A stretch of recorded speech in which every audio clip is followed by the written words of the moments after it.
തിരുവനന്തപുരത്ത് യൂത്ത് കോൺഗ്രസിന്റെ 5.5 മണിക്കൂർ നീണ്ടുനിന്ന പ്രതിഷേധ പ്രകടനം കണ്ടു. ശക്തമായ പ്രതിഷേധമാണ് കണ്ടത്. ഈ സർക്കാരിനെതിരെയുള്ള അവരുടെ പ്രതിഷേധമായി ഇതിനെ വിലയിരുത്തി. നിങ്ങൾക്ക് ഐക്യദാർഢ്യം പ്രകടിപ്പിച്ച് KPCC പ്രസിഡന്റ് വന്നു, പക്ഷേ പിന്നീട് അത് തിരുത്തി.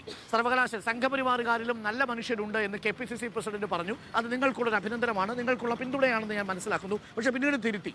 യുവമോർച്ചക്കാരെയും BJP ഒന്നും കാണാനില്ല. എന്ത് സംഭവിക്കുന്നു? ഈ നവകേരള സദസ്സിനോട് നിങ്ങൾക്ക് ഒരു പ്രതിഷേധവും ഇല്ലേ? അല്ല, ഇതിനെതിരെ ശക്തമായ പ്രതിഷേധം ഭാരതീയ ജനതാ പാർട്ടി വളരെ വ്യക്തമായി പറഞ്ഞിട്ടുണ്ട്. ഞങ്ങൾ പ്രതിഷേധിക്കുന്നുണ്ട്. ഇന്നലെ കൊല്ലത്ത് കടപ്പാക്കടയിൽ യുവമോർച്ച പ്രവർത്തകർ പ്രതിഷേധിച്ചപ്പോഴാണ് യുവമോർച്ചക്കാരെ ആക്രമിച്ചാൽ ഞങ്ങൾ രക്ഷാപ്രവർത്തനം തിരിച്ചു ചെയ്തതുകൊണ്ട് ഡിവൈഎഫ്ഐക്കാർ ഇപ്പോൾ ആശുപത്രിയിൽ കിടക്കുകയാണ്. ഞങ്ങളെ ആക്രമിച്ചാൽ ഞങ്ങൾ അതേ നാളെ തിരിച്ചടിക്കും. അതുകൊണ്ട് ഇന്ന് ഡിവൈഎഫ്ഐയുടെ സംസ്ഥാന അധ്യക്ഷൻ തന്നെ പറഞ്ഞു, ഞങ്ങൾ ഇനി അക്രമത്തിന് മുതിരില്ല എന്ന് വൈകിട്ട് അദ്ദേഹം തന്നെ പറഞ്ഞിട്ടുണ്ട്. അപ്പോൾ കിട്ടേണ്ടത് കിട്ടിയാൽ കൊള്ളേണ്ടത് കൊണ്ടാൽ അവർക്ക് കൃത്യമായി മനസ്സിലാകും ഇനി എന്ത് ചെയ്യണമെന്ന്. ബിജു അടങ്ങിയോ ഡിവൈഎഫ്ഐയുടെ രക്ഷാപ്രവർത്തനം?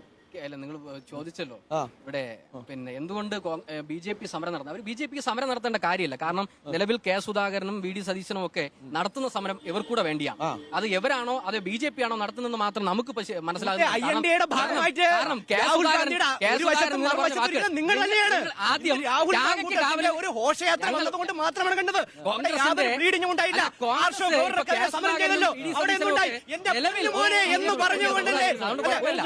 എന്റെ പൊന്നുമോനെ ഒന്ന് വരണം മലപ്പുറം SP ആർഷോയെ കൂട്ടിക്കൊണ്ടുപോയത്. ഇന്നും അത്തരത്തിൽ യാതൊരുവിധ ബ്ലീഡിംഗ് ഇല്ലാതെ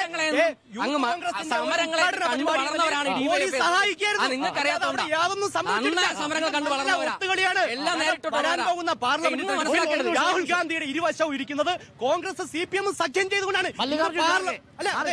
അതെ പറയട്ടെ, ഇന്ന് പാർലമെന്റിന് മുന്നിൽ ആരൊക്കെയാ ഒരുമിച്ചിരിക്കുന്നത്? നിങ്ങൾ പുറത്താക്കി.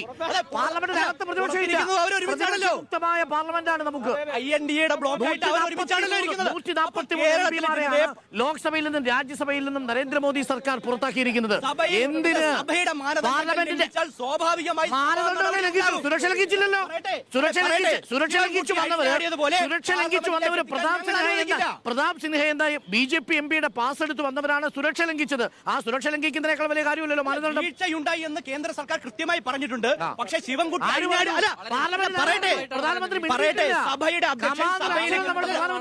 സഭയുടെ അധ്യക്ഷൻ വളരെ കൃത്യമായി സഭാ നടപടികളെ പറ്റിയും അവിടെ ഉണ്ടായ കാര്യങ്ങളെ പറ്റിയും വിശദമായി പറഞ്ഞു കഴിഞ്ഞു. പക്ഷേ ശിവൻകുട്ടി അഴിഞ്ഞാടിയതുപോലെ പാർലമെന്റിൽ അഴിഞ്ഞാടാൻ ഞങ്ങൾ ആരെയും അനുവദിക്കില്ല. അത് സഭാ ചട്ടപ്രകാരം. അവിടെ ശിവൻകുട്ടിയാണ് ചാടിയതെങ്കിൽ ഇവിടെ ചാടിയത് BJP MP Pratap Sinha pass കൊടുത്ത് കയറ്റി.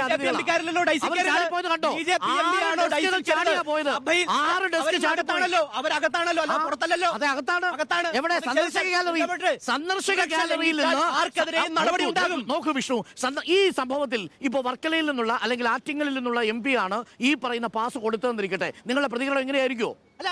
സർക്കാർ കൃത്യമായി പരിശോധിക്കുന്നുണ്ടല്ലോ. ശശി തരൂർ കൊടുത്ത പാസിനകത്ത് 2 അക്രമികൾ സന്ദർശക ഗാലറിയിൽ നിന്ന് ചാടി ഇതേപോലെ ഗ്യാസ് പുറപ്പെടുവിച്ചാൽ എന്തായിരിക്കും നിങ്ങൾ പറയുന്നത്? ശശി തരൂർ രാജ്യദ്രോഹി എന്ന് പറഞ്ഞ് പിടിച്ച് ആദ്യം ആദ്യം ഞങ്ങൾ ആരെയും രാജ്യദ്രോഹിയാക്കല്ല. നടപടിക്രമങ്ങളിൽ വീഴ്ചയുണ്ടായിട്ടുണ്ടെങ്കിൽ അത് കൃത്യമായി പരിശോധിച്ച് അക്രമികൾക്കെതിരെ നടപടി സ്വീകരിക്കും. പക്ഷേ അതിന്റെ പേരിൽ സഭയെ ലോകത്തിന് മുന്നിൽ അപമാനിക്കാൻ ഞങ്ങൾ